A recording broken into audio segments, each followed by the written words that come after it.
Hey y'all, so we're gonna make some chicken and dumplings for dinner tonight. So the first thing I'm gonna do is I've got my pack and I have chicken thighs and I'm gonna leave the skin and everything on them because it just makes a better broth. I normally would just use a whole chicken, but I didn't have one at the store the other day. And so I'm just gonna use these and I'm gonna wash them and then put them in my stock pot and let that cook. So we're gonna get that washed. So I have them washed and put in here. So I'm just going to fill it about 3/4 of the way full of water. And then I'm going to add salt and pepper and then a couple of chicken bouillon cubes to it. And I always put about a half a stick of butter. So I was going to show you, I've got it about 1/4 of the way from being full. So now we're going to put it on the stove and let it start cooking. Have it on. I'm going to drop about a half a stick of butter and then just add salt and pepper to it.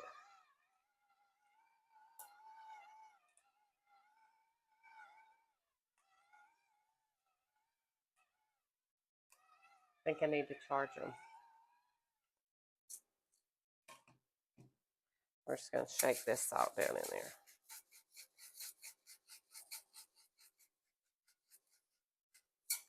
Now we're going to let that boil probably about 45 minutes.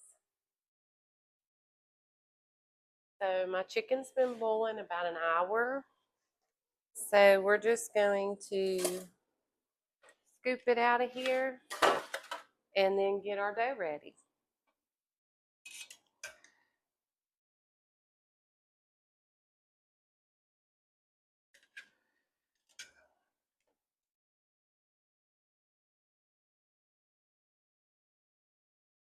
Okay, so the quickest way that I found to make dumplings and the easiest is to just use Bisquick because it's already got shortening cut into it and it just makes it a little easier. But you can do it with just flour and cut shortening into it or how you're most comfortable. This is just how I found that I like to make it. My aunt taught me and it works good. And I'm going to use this whole box because I'm making a lot of dumplings tonight. And this is a 40-ounce, 2-pound box. So I'm just got it in my mixing bowl. And I'm going to just add warm water to it. I don't know how much.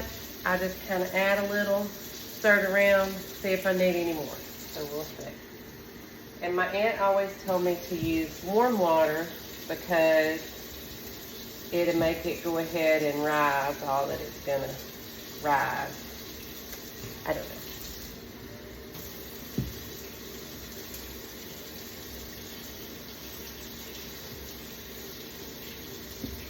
So you just kind of stir it around till you start getting a dough ball. So far it's still a little dry. I need some more water. Took my counter, just so y'all know, I cleaned it up real good.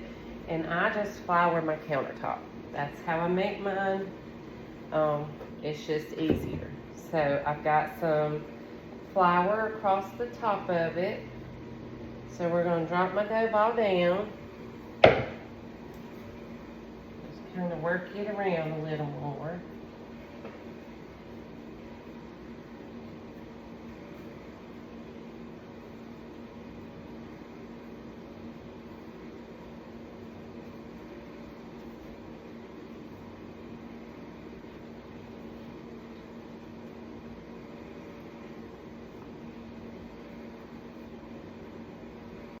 Now that I've got it rolled out, I just take a pizza cutter and I cut it in little strips.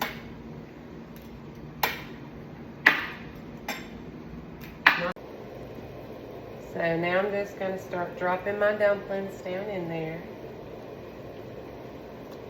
You can see how they start blowing up. They get real big once you drop them in that hot water. My last little bit.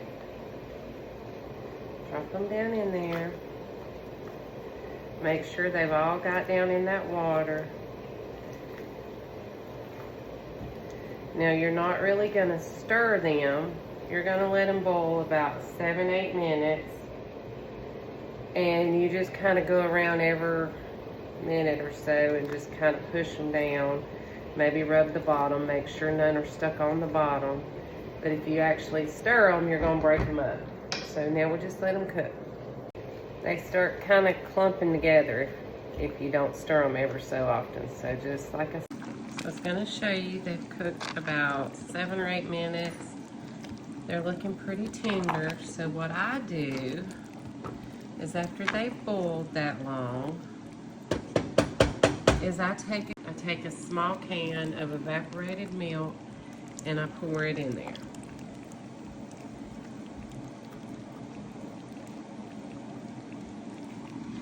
And I'm gonna add a little more pepper to mine just because I think it needs a little more.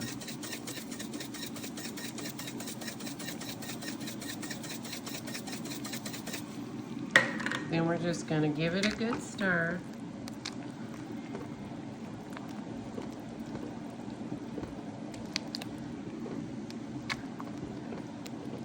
And we're gonna turn the heat off, put a lid on it, and let it sit about 20 minutes. We don't like a lot of chicken in our dumplings, so I just pull the chicken off the bone, put it in a container, and then we just put it on our dumplings when we make our bowl.